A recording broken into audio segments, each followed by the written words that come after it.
This summer. It's winter. This winter. You will believe in magic. It's bending. In bending. It's the finale of The Legend of Korra. Explosions and big things here. Hey. There you go. Shit. What a finale. Oh my god. The feels are all over the place right now. It was great. It was really great. It was legitimately one of the greatest finales I've ever seen. It was. I think it's right up there with Avatar's, if not better, in some ways, really. I think thematically it was definitely better.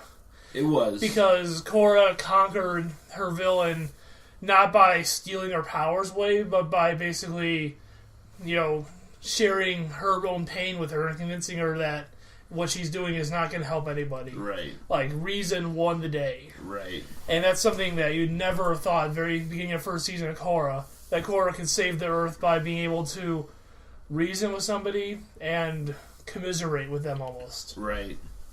Showing compassion save the day, not overwhelming violence.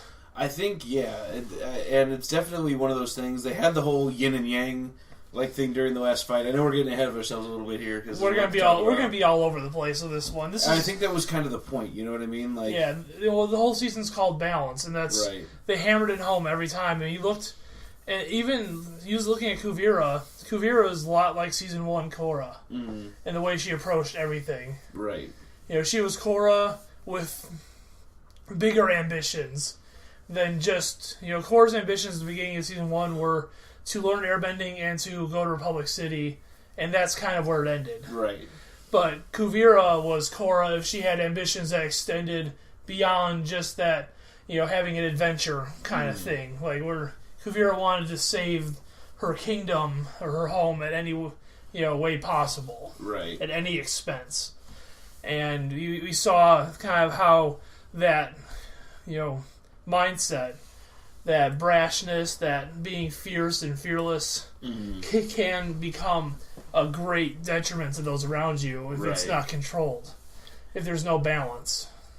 What do you think they showed the spirit portal in the spirit world on the other side, but what do you think is in relation to the other two spirit portals? Well, that's the thing, in the spirit world, who knows? Right. Because the other two are right next to each other, and the trees between them. This is a third spirit portal. It just never existed, so it could be anywhere. It'd be impossible to even try to figure that out. Right. So when we last left off, our spoiler cast, let's go back. Previously, let's go back and get there. Previously on Spoilercast, the entire plot. Previously on the Spoilercast, Pacific Rim was happening in The Legend of Korra. Pacific Rim, Big O. Gurren Lagann. Yeah, a little bit of everything. Ava. A little bit of Attack on Titan happened in this episode. Yeah, it was really... It was interesting because it was like, okay, here we have all these kind of, anime sources that we're throwing a little bit of, homage to, but it didn't feel like it was copycatting anything. No, not at all. It just, we drew parallels. Yeah. It was nothing that was like, look, this is like Attack on Titan, and this is like Gurren Lagann. It was just kind of like, It just reminds you of it. You're like, okay, cool. It's like, this show is obviously anime influenced, and now there's a giant mecha in it, so... Yeah, and that giant mecha, as they called it, the first episode was just the day of the Colossus, because that giant suit won the day. The first episode, they were spending all their time on the defensive in reactionary mode, just trying to slow it down, and realizing they couldn't stop it, and without an actual plan of action, which they got from those unlikely source. Right. We asked earlier this season why they had the bit with Asami and her father, and we were speculating it's just so that she can kind of have her story wrapped up. Right. But it actually had a payoff here where Lin busts him out of jail to help.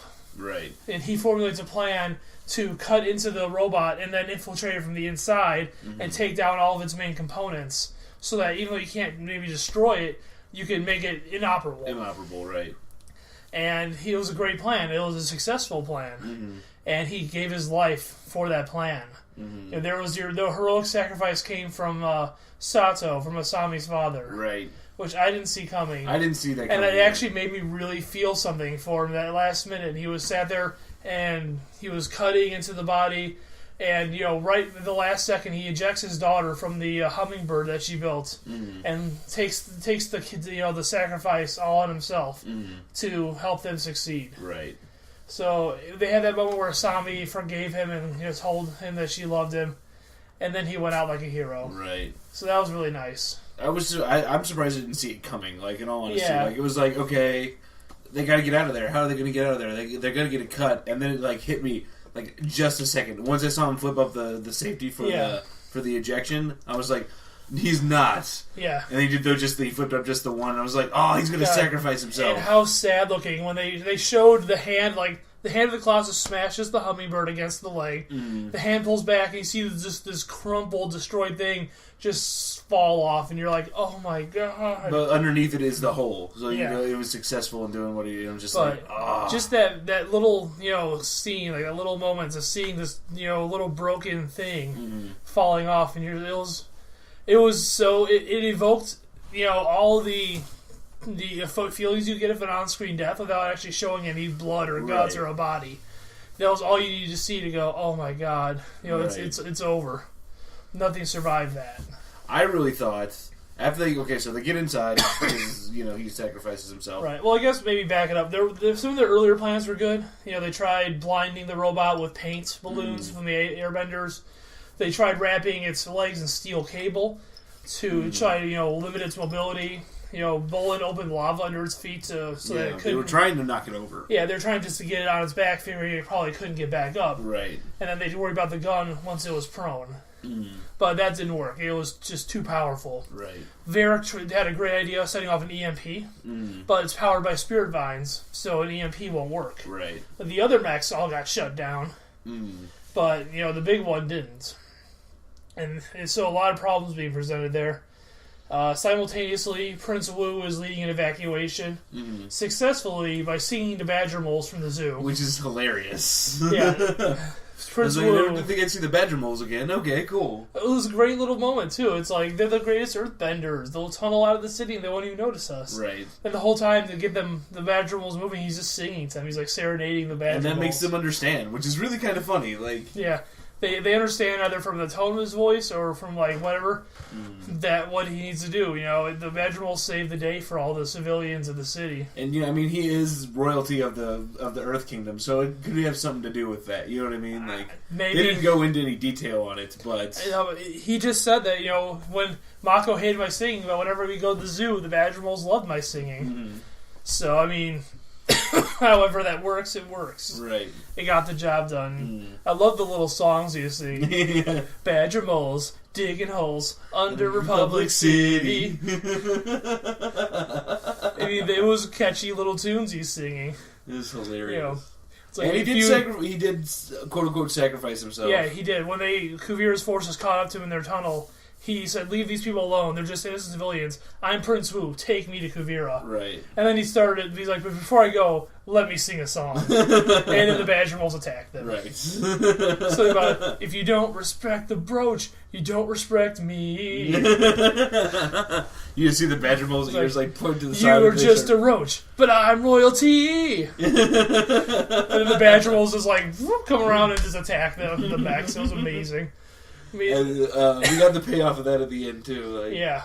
But it's great, man. It was every character had a moment in this episode. He was I hated Prince Wu at first. It was I remember we talked about it. I'm like, he's a lovable doofus, right? But he's gonna grow, and he did, and it was satisfying because he didn't become the greatest king ever, right? But he became extremely self-aware and became pretty ingratiated with the regular people to the point where he actually abdicated the throne at the end. Right. He said, I think the states of the Earth Kingdom should elect their own leaders like the United Republic does. I don't think they need a monarchy. Some people would say I'm abandoning my people. Some people would say I'm putting my singing career over my people. Yeah. I know you're going to say I'm being lazy and I'm not taking any responsibility. But it's none of those things, really. And I'm putting my singing career over my people. But it's not those things. We're like, he's going to be a singer. Look, if your singing is so amazing it can move badger moles, right? To make them literally move mountains, you kind of owe that to society to sing. That's true. That is very true. I mean, We don't want Beyonce just sitting on a throne somewhere. It's true. No, she gotta be doing her thing. Oh, God. I'm doing the single ladies dance right now. You guys can't awesome. see it, but... That's awesome. But yeah, no. Oh.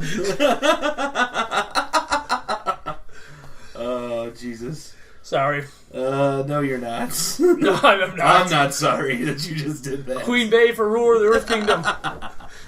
Oh, my God. So anyway, yes.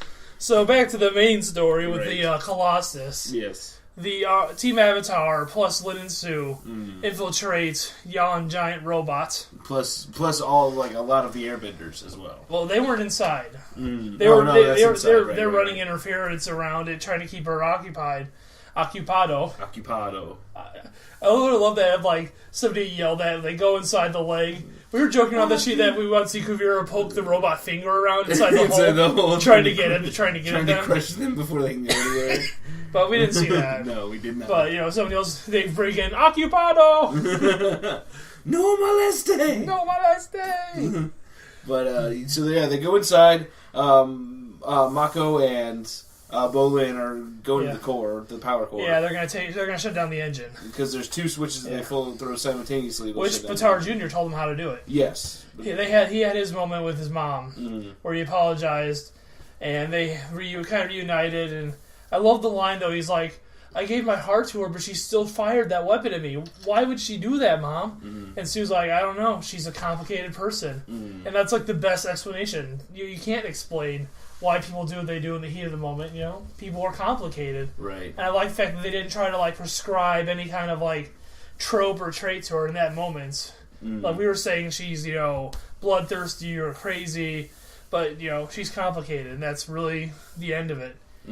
Sometimes you can't explain. She probably, looking back on that moment in the future, would say, "I don't know why I did it either. I just did it. I was so angry, or it just felt like it was the thing to do." Right. A lot of people, you get in the heat of the moment and you just act rashly. Now, we'll get back to what was actually happening. Mako and Bolin are in the engine room, right? And they're gonna do the thing that Batar Jr. told them to do. Although, for a bit there, it looked like there were no more things to do, according to Julie. Oh my God, we gotta have back it up. My arms is floating, my hands went in the air, jazz handing. We gotta back it up, because Varric proposed to Julie before the hummingbirds went out. That's true, yes. They were working on the hummingbirds. Yeah, she's I need to attach one thing. What's that? This ring to your finger. Oh, stone cold. It was like a jade ring, too. It was beautiful. It had the little Water Tribe logo, the ships in the background. It was really nice. And she's like, "Yes, of course." Will you do the thing for the rest of our lives? Oh, that was great. And then he picks her up and they kiss, and then he's holding under and he's like, "Now let's go cut into a giant smashy robot and another robot." This is how I always pictured my engagement. So yeah, that happened. So we got their final reunition. Yeah. Which to their proposal. It's it shouldn't be that exciting, but it was really it made me so happy to see them together. Before, when they were setting off the EMP too, he was also telling you a little bit of his backstory that was just ridiculous. That he was raised on a farm. He had an ostrich horse named Mrs. Beaks. It was before the circus people came and took him away. But the point was, he never appreciated Mrs. Beaks until she was gone. And in this metaphor, Julie was Mrs. Beaks. Right. But anyway, so back to the giant inside the giant Colossus for reals this time. So Bolin and Mako infiltrate the engine room. There's two guys there. They fight them off. Bolin using the lava discs that we saw last season. And the guy, Bolin upped his lava game. Yes, just a little bit. That was cool. I love the little disc. It's like playing frisbee with fire. Right. But he didn't actually defeat him using the lava disc. He used lava just to open a steam pipe and then just tackle the fuck out of the guy when he tried to get away with the steam. He completely shoulder blocked the guy. Yeah. And Mako, the same thing. He went in there and just did a good old hip throw and knocked the guy out. So, and it's cool to see actual martial arts use. Yeah, actual hand-to-hand fighting in addition to the crazy bending. Because you're in such a confined spot, you can't really do a lot of bending. Right. The Kuvira's guards had the advantage because they had the parts of their costume they could detach and control. Right. The two of them didn't have anything, they could really bring in with them. So I like that improvising, that they just went kind of to almost their street roots and just fought. Right. Just straight up fought the guys. So they took out those two guys. Yeah, they go to pull both the levers to emergency stop But Kuvira being, Kuvira, either disabled the emergency stop or did something to override it. Right. Probably once it went into lockdown, what I imagine it probably made emergency shutdown impossible. Right. Because, Kuvira is, for all the times she looks like she's not in control, she's pretty goddamn smart. And she's military, so she's always thinking of contingency plans. Right. It's like chess. She's always trying to see the next move. Yep. So they're going to cut in. Well, they're going to try to shut down the core. They can't attack from the outside to overwhelm me, so they'll try to infiltrate. So we'll make it so that they can't shut down the robot. Right. The robot. The giant colossi. So while that's happening, Sue and Lynn go to disable the cannon, which is very important. Right. Because that thing's still destroying huge portions of the city. Yeah, it's hard to describe it in words, but every time that thing goes off, like half the city gets destroyed almost. Like, it's cutting buildings apart. There's an awesome scene where she's trying to shoot Korra with it. Yeah, she strafes. It hits like and just strafes, and all the stuff in the background just explodes in unison. It's like, oh my god! And I love the decision that they made for the direction of that, where it would be really close up when it'd fire, and then they'd pull way, way back to show the aftermath, the destruction. Right. Like you'd see it fire, you'd see it miss our hero barely, then all of a sudden this pull all the way back to like the citywide scape and just see things blowing up everywhere. And they got to the point when we're talking about it being Gurren Lagann, they were earthbenders, the Sue and Lynn and Bolin and the two twins, Wing and Wei, are like trying to bend buildings onto the robot. Yeah. They're knocking buildings over to try to stop this thing. It was amazing. It was a great, great fight scene. Yeah, there's a ton of great action. People were complaining that the episode before this didn't have a lot of action. I'm like, well, yeah, because this is going to be the finale and it's going to be huge. You got to set it up before you pay it off. You can't just have the Colossus show up and immediately start wrecking everything. Right. It has to loom for a while. Right. And be like, oh god, oh boy, what's going to happen now? We didn't see any General Iroh though. We didn't, not at all. After Raiko surrendered, we didn't see any more of him or of Iroh. Well, was he on the boats that she blew up in the episode before this? No, he was down in the trenches on the front lines there. Right. Right. So I imagine once the surrendered. Yeah, once the surrender happened, they probably were taken away or whatever. Yeah. But it was interesting we didn't see him ever again. Like not even like in the post-battle, come down. Right. But we didn't really need to, I guess. We also didn't see Boomy at all during all this. No, I mean, noticed that? Like he got out in the beginning, and he was there flying around with the other airbenders. Was he? Because I didn't remember seeing. Yeah, but it was the same thing. Like Kai was there, but he was just flying around. We saw John Heater's character, but we only recognized his hair. Yeah, there were John Heater. There were a lot of them. They were just all over the place doing their thing together. But it was really focusing on Tenzin and his kids, right? And Opal. But even then, she really didn't do much. She almost got knocked out by a spear weapon, and then basically was out of commission the rest of the episode. Right. Yeah. Bolin's like, yeah, Opal, no! And he ran over to her, and then that's the last time you see her. Yeah, they retreated. A lot of them, they were tending to the wounded, while the ones that could still fight were fighting. Right. And they made the infiltration team very small. So we're talking about Sin and God. We keep getting all these. Anyway, we keep remembering other things that happened. Lynn and Sue disable the weapon because the ammo feeding mechanism is not platinum, so they just tear it apart. All the ammo drops down into the bottom of the arm, and then boom, and you see Sue's face oh shit, that stuff's alive. And they go back after the explosion's done, or whatever. They're like, we could do a lot of damage in here, and they do. You just see it move, and then everything just crumbles in on itself. Yeah, you just see the arm basically just go dead. It's just a limp arm. It's so what does Kuvira do? She fucking tears the arm off. And throws she's it. I don't need this anymore. She rips her own arm off and chucks it.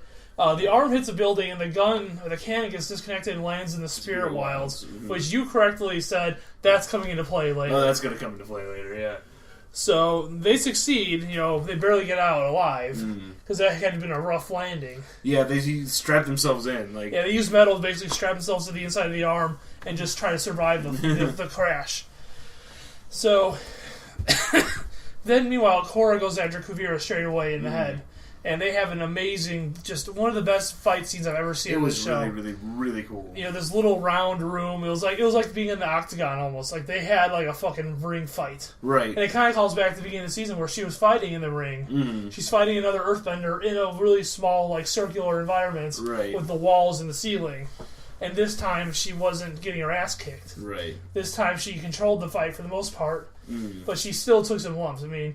When Kuvira pins her to the wall with the metal, then drags the metal around the ceiling to the other side, you're like, ooh. and then throws her through like a giant mechanical through a control panel or whatever. Control panel, yeah. Yeah, it was a great fight. She takes the rocks that were part of the control hubs. Yeah, the discs. It's like liquid. It was actually like a liquid metal. Yeah, it was like a mercury, and she's like throwing it around. Korra's grabbing it, throwing it back. It was a really good fight. It was awesome. Really kinetic, lots of cool things. They even form a little yin-yang at one point with Korra airbending and Kuvira metal bending and like facing each other like upside down from each other. And it's like, oh, look, a yin-yang. And then they both get blown out to the sides. And then at that point, Mako gets the great idea to just lightning bend the spirit heart, all the vines that are powering the thing. It's because Bolin's like, there's got to be another way to shut this off. He's like, didn't you learn anything while all this time that you were hanging out with, with Varric and Batar Jr.? Yeah. And he's like, all I know is that if you put too much energy into these vines, they explode. And Mako's like, all right, get the engineers out of here. I'm going to lightning bend this stuff. Yeah. And he does. And I didn't think he was gonna make it. Yeah, I honestly thought that he was gonna be the big heroic sacrifice. And I was like, no, okay, he's not. He's gonna make it. It's fine. And then he gets zapped with the thing and like falls next to the entrance. And I'm like, he's not gonna. Not before he lightning bends so hard his own shirt sleeve explodes. Yeah, he was lightning bending so hard his shirt just disintegrated. That was awesome. And then like the feedback from the spirits, like the purple lightning hit him right in the heart, and I thought he was a goner. But Bolin. And he just like collapses over. Yeah, Bolin being the brother sneaks back up, grabs him, and drags him out of there before it blows up, and keeps him safe. So I thought he was gone, especially like with as serious as the animation was. Yeah, like it was like up close in his face, and you could see all the shadows, and like he's not gonna make it. And the music was swelling, and like it was getting so like light, like there was so much light coming out that it was starting to distort everything. You're like, there's no way. That was one of those like Dragon Ball moments where it's like. Yeah. Goku throws a giant Kamehameha and everything turns blue. Yeah. And it's like the villain's face just kind of like disintegrates into the light, and you're like, oh, he's not going to survive. Yeah. And that's what it was like. The animation was just so intense. It was like, oh. But I was happy that he did, and he survived because his brother came back for him. Because, no matter what, they love each other, and they will never abandon one another. And that, again, the contrast from the beginning of the year when they were so far apart. And that they couldn't even reconcile with each other. Like what each other was doing to come back together and then have them put their lives in each other's hands. It was definitely the ideal way for their story to come to an end. Right. It started out as them being brothers relying only on each other, and ended as them brothers relying on each other. Like that was that thread was that no matter what, it was always the two of them together, and the reason that they both are safe is because they have each other. And they even have that moment where they stop, and he's like, you have to get out of here. And he's like, go take them, I'll get out. And he's like, I love you, and I love you too. And they like hug, and they have that moment. Bowen's like, look, you can do this, but I don't approve. But I love you. And it was really nice. And again, it goes back to what we were saying before, just how mature the show got. Because the characters grew up, and we got to grow up with them. It's been about 5 years or so since the show started in story time. Yeah. So they went from being late teenagers now to adults, full-fledged adults, and they behave that way. They don't make rash, dumb decisions. And I think the reason the show is so successful is because they don't need to feel the need to kind of like try to take these big, heavy themes and try to make them simple. Or if anything, they make them extremely simple by just leaving them as they are, and they don't try to put any kind of coding on them or try to make them too metaphorical. They really just let these things happen as they would happen. Right. They don't try to overthink the things that go on. I think that's a great way to put it. So, the heart explodes, and the robot, the top half blows off the bottom half in an amazing scene. And it doesn't like hit a building and go through the building and go tumbling through the city. It doesn't go Man of Steel. It hits the nearest building and then just boop and then just stops and drops. While Kuvira and Korra are inside the head. Right. And then I think the first thing we see that really shows where this show is going, you see Korra helping Kuvira out of the wreckage, like dragging her out. Kuvira comes to and immediately tries to fight back and run off into the Spirit Wilds. Right. Which is probably the last place you want to be when you're fighting the Avatar. Right. I mean, really. But Kuvira has I don't know if it's like another gambit, I guess, another like a suicide plan. She finds the cannon in the Spirit Wilds, and yeah, I don't really know what her plan was. I want to know how was it in. I didn't notice. Was it in the vines already? Yeah, it went in. It came in like through the top of the trees, and it just got hung up in vines. Okay, because I was like, "There's no way she had time to string that thing up by herself." Well, she couldn't bend it anyway. It's made of platinum. Right. No, it just landed like in the canopy, and it had the one shot still in it because when Sue yanked out the ammo, she didn't yank the one that was already chambered. Right. So I think Kuvira thought she could just take Korra point blank. Just one final shot, but it didn't work as Korra. So she tries to fire on Korra when Korra's trying to reason with her at first, and Korra dodges it, and then the vines start kind of just it becomes like a feedback loop. They're just all the spirit energy there is feeding it, and it won't stop. And it's out of control, and it's going everywhere. Kuvira's like, "Oh my god," and she tries to turn it off. Yeah, Korra's like, "No." Korra's like, "Shut it down." Kuvira's like, "It won't." And at that point, it's just wildly shooting everywhere in a continuous stream, just decimating everything around it. And at one point, Kuvira falls off, and it comes towards her. And Korra jumps in front of Kuvira, and then goes Avatar mode and starts bending the spirit energy. Which is amazing. Just taking all that energy, redirecting it, and then, as a result, boom, explosion, and she creates a brand new spirit portal right in the heart of Republic City. Well, all the energy, first it goes out. Yeah. And you see everyone ducking for cover, getting out of the way of it, and then it stops, and it all comes back. Yeah. And it's just like, you see this giant like globe of just purple energy just shrink back down into its source. And then it would become a giant gold, spirit portal with the beam going to heaven. It has that kind of like helix. Yeah, almost like DNA strand. Oh, it looks so good. It looks so good. And it's, Korra, we saw it, remember, she was in the spirit world with Zahir. Or, that was, it was Zahir when, she talked to Rava, and Rava's like, you are more powerful in the spirit world than anywhere else. Right. Because you can bend the spirit energy. You can bend this, the spirit world itself, and that's what she does. She gets in front of her and stops it, and then, eventually, I think having the opposing forces of her pushing against the spirit thing, it just causes the spirit portal to... Right. The energy has to go somewhere, so it goes back to the spirit world and then breaks open a portal, basically. Right.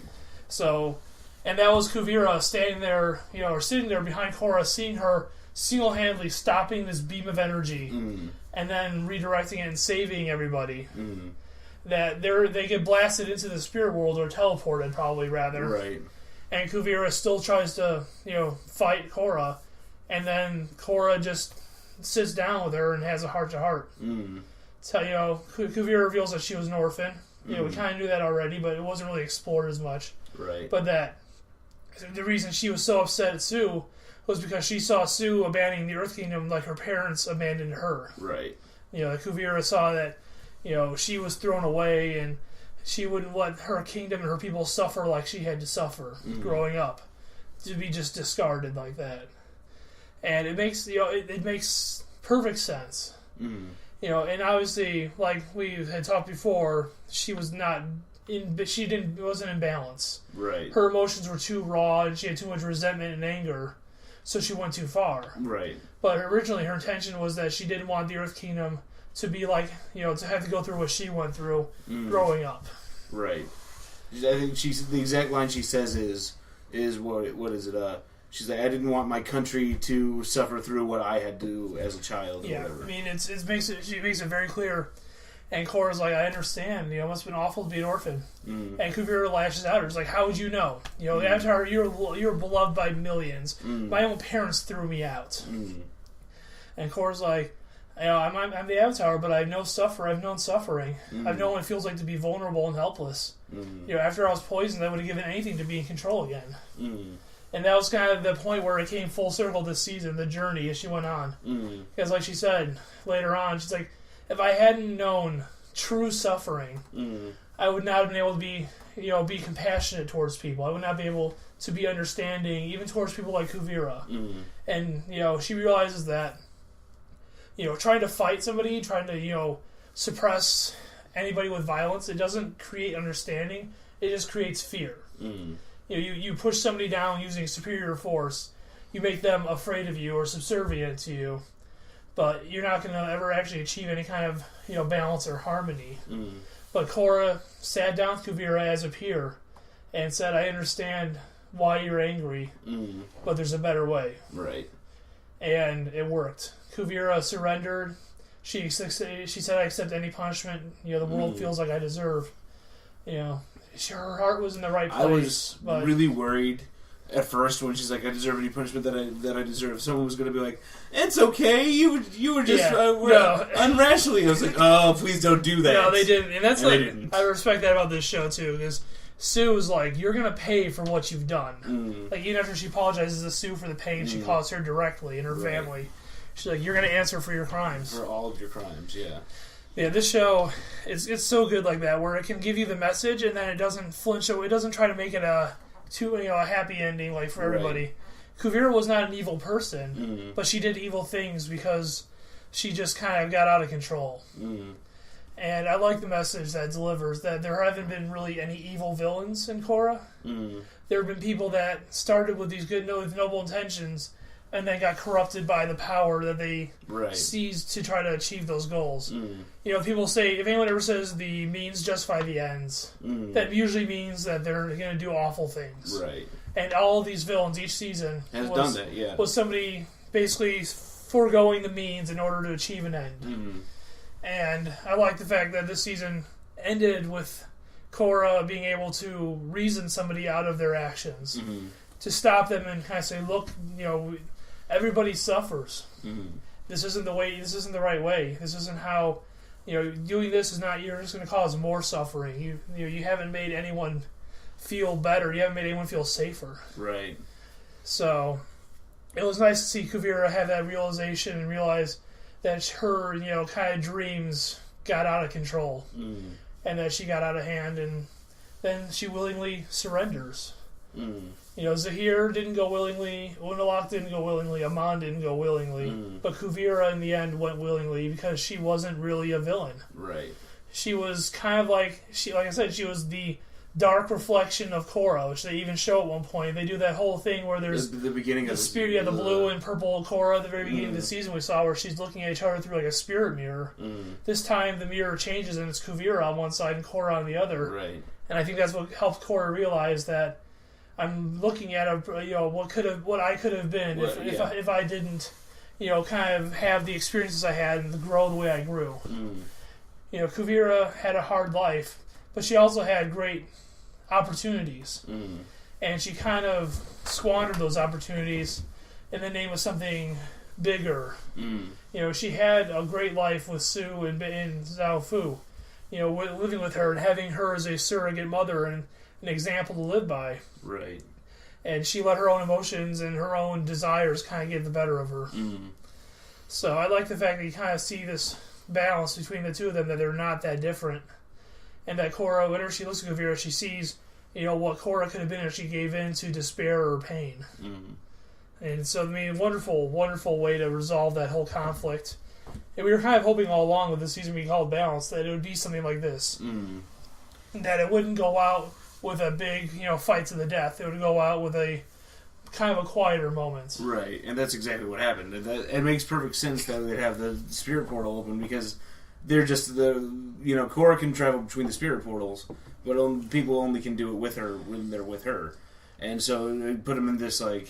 Oh no, anyone can go into the spirit world. She's the only person that has any power in the spirit world. Oh, okay. Like a regular bender goes to spirit world and they can't bend. I gotcha. Korra can still bend, but she can only bend like the energy, like the spirit energy. I gotcha.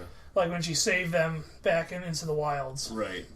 So, but anybody can go in there, and I think it's good. It's another portal open. It's another bridge between the worlds. It's going to help create more balance. And then as like kind of the finale, like the after climax come down, we got to see Varric and Julie's wedding. Yes. Which had some great vows, as always. Lots of little comedic things. The best thing probably being Julie sweeping Varric off his feet for their kiss. Yes. And then during picture time, he starts sobbing. He's the one who becomes a mess during picture time. And then Julie's like, "Sir, are you crying?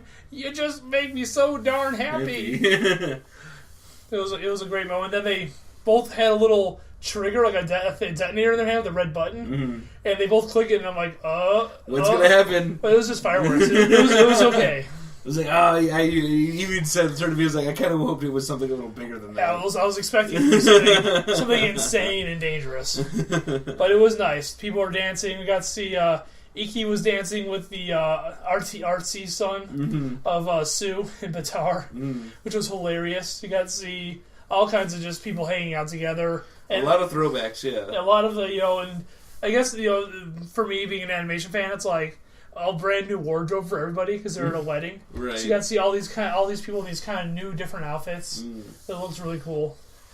And you had a moment there with Wu, abdicating the throne, and then Mako letting Korra know that, you don't need to thank me for anything I've done. I'm always going to have your back. Right. And then right then you think, oh, are they going to get together again? Right, there's that moment where you're like, I can see it happening, and then boom, they cut away, and Korra's sitting by herself under the archway, Naga's sleeping nearby, Tenzin comes over, and they have their kind of final conversation, at least on the show together, that Tenzin says, how proud he is of her, and how he's happy to see her hopeful again and positive. Yeah, because she's like, there's so much still I want to see and learn. Yeah, and he points out that you've changed the world more in these few years you've been the Avatar than most Avatars do their entire lives. Right. I mean, you think about it, after Last Airbender, a lot of things happened, but it was basically stopping one war. Right. Like the stuff that happened after is stuff we just kind of heard about in passing. Yeah, but it was it was nothing this earth shaking, like leaving the spirit portals opening. Having to deal with, the bloodbending kids and the equalist movements. And then Zahir and the Red Lotus again, like, killing the Earth Queen. It's like, just, like, every level of things she's had to deal with was so much bigger than anything that, even Aang had to deal with, really. He ended a war, and then the world was mostly stable for a while. But I think, anytime you have a transition between avatars is usually when the world's going to get shaken up, because people will take advantage of it. Right. Or without the Avatar's guiding hand, some people kind of maybe lose hope or just lose their way. Right. But, it was nice, like you said, Korra still wants to see the world and learn new things, and Tenzin's just, you can see just that genuine fatherly affection for her. Like, he's happy that he's got his girl back, basically, that she's back to being herself.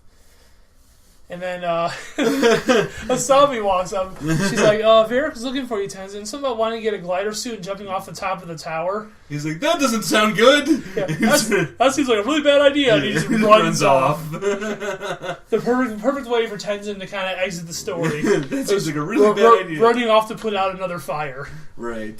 I think it was kind of done as a trope. Like, how can we get him away from Korra so she can talk to her by herself? Yeah. Well, just say Varric's going to jump off of something with the glider suit. Because it all seems plausible. That sounds like a very bad idea, and then just runs away. It seems like a very Varric idea. Give me one of those suits. I'm going to try them out. No. But then you finally get the moment where, they've kind of been building this for a few seasons. Korra and Asami sitting together and, commiserating over the loss of Asami's father, and, Asami saying, I couldn't have taken it if I lost you and my father on the same day. And then, they kind of, Korra sitting back like, well, what now? That moment that always happens after, you do something really big in your life. It's like, what's the next step? The whole world has so many possibilities, you don't really know exactly what to do. And somebody's like, I could use a vacation. And it's like, amen to that. And so Korra's like, yeah, let's go. The two of us, anywhere you want to go, let's go right now. And Asami wants to go to the spirit world. There's a spirit portal right there. So, well, they change because they have their backpacks. Obviously, yeah. They prepare for they get their vacationing gear. They get backpacks of supplies, and they put on some practical clothing. Not wedding wear. And then the big moment that I think broke the internet a bit when it aired. As they're walking through the spirit portal, they hold hands and stare longingly into each other's eyes before it fades off to the end. Right. And I was like, I'm waiting for it. I'm waiting to see if it's going to happen. Yeah, and I like that they left it a bit ambiguous. I mean, I think, obviously, most of us, we know where this is going, but it's a kid's show. In the long run, it's still a kid's show. And the fact that it even went that far to just even make an attempt to imply that Korra and Asami are in a relationship together now was pretty goddamn bold. Right. And it's like, well, maybe I understand why they yanked it off TV now, because the show is just way too hot for TV, for Nickelodeon. I could see that. Maybe that scene is why. But the thing is, they're airing it on Nicktoons again, so it's like... Well, it's because of the backlash, I'm sure. You know what I mean? I don't even know, man. I really can't figure it out. I don't think it was this scene. We'll never know, for sure. I just think they've dicked around with them in season 1. You know, they basically thought season 1 was going to be the entire show. Like, that's why the last episode, it's like so crazy and so many weird things happening. Right. And then all of a sudden Nickelodeon's like, we want 3 more seasons. And they're like, oh, shit, okay. Okay. And that's why season 2, 3, and 4 feel like one big story, and season 1's kind of an independent story. And then I think at some point during season 3, when they realized that what the Red Lotus was going to be up to, they're like, well, we can't have someone murdered on TV again. Right. They did that shit season 1 to us. We're not happening again. That is not happening again. So, I don't know. But, yeah, for all of us out there... I know we've been talking about on here that we're Korra and Asami shippers. They're like, fuck the guys. Those two belong. Those two are perfect for each other. Belong together. And I even did a little post on Twitter, on the picture of them holding hands, looking at each other's eyes as they were taken to the spirit world. I'm like, perfect together, perfect forever. I don't care what anyone else says. In my mind now, they're together and they're happy. That's how it goes. I do like how you showed me the post on the message board you were on. Someone animated that last scene. A big sweeping romantic kiss where the camera goes like 180 degrees around. Which I'm impressed by, because that was really, really good animation. Yeah, and for that quick of work. Yeah.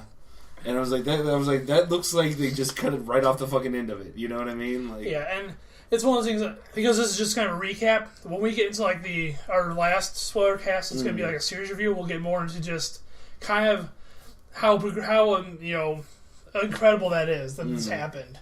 Like, how progressive this show was from top to bottom. Because it's not just the fact that they basically, without explicitly showing it, said, hey, our main character was a lesbian and, is in love with this other main character.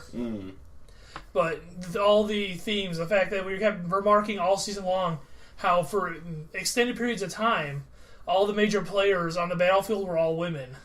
And none of them were like stereotypes. None of them were, these like kind of tropes. They were all these very, independent and deep women that were fighting and were doing, causing everything to happen. They weren't reacting. They weren't being acted upon. Right. They were acting. So we're gonna get more into that next week. Or I'll say, I guess I will, because it's one of those things I've been talking about all season long that's really mattered to me. Right. And, I think that the next episode, we are going to do it'll be just Korra, right? Yeah. We're just doing Korra. We're not doing the entire series. Yeah, I mean, we could talk about all the ways both finales kind of mirrored each other, where Mako takes the lightning bolt to the heart, like Zuko did. Right. And you could kind of go side by side with some comparisons, but we're going to avoid that for the most part. This is about Korra. And I think Korra... it has so much going on that we just really don't have time to talk about anything else. Right. I think this was a great way to end this series. Yeah, I mean, it was funny. If you listen to our main podcast, we already gave our top 10 TV rankings. And for me, Korra was number 1 of the year before the finale. I even said, I don't need to see the finale. This is my favorite show this year. Right. And I'm curious if your opinion has changed at all. So I know you had it at number 3, right up there with Game of Thrones and Breaking Bad. I think that it wasn't number 1 for me because... I know it sounds stupid, but in my head, it is an animated show. It is on Nickelodeon. It's not, if it had aired on Adult Swim and it had been a little bit more edgy, it would have been higher. You know what I mean? But it was still, to me, it's like Avatar. I love Avatar: The Last Airbender, but I didn't get into it until the 3rd season because it was just a kid's show to me that I didn't know anything about. Right. And I caught an episode of the 3rd season on a TV at a McDonald's. And went, this is awesome. Why am I not watching this? And went back and started the series from the beginning. Yeah, and that's the kind of thing. 2014, to me, has been the year of Korra.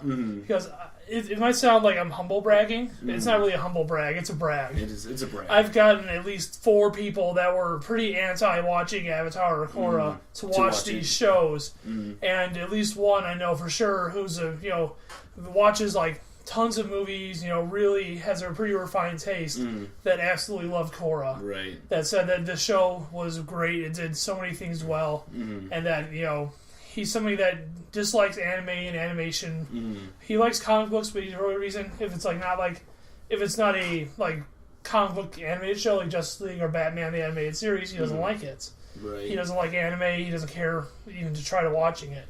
But I somehow got him to watch this show, and he really enjoyed it. He really enjoyed it. So for me, it's like having these 2 seasons, which are 2 of the strongest seasons ever for like an animated show.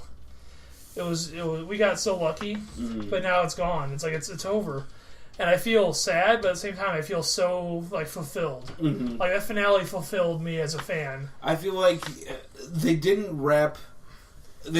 do what I thought they were going to do. They didn't wrap up the Avatar story. Yeah. You know what I mean? Like, I figured that something was going to happen and she was going to get disconnected from, I can't remember the fucking spirit's name now. Rava. She was going to get disconnected from Rava and she was going to be the last Avatar.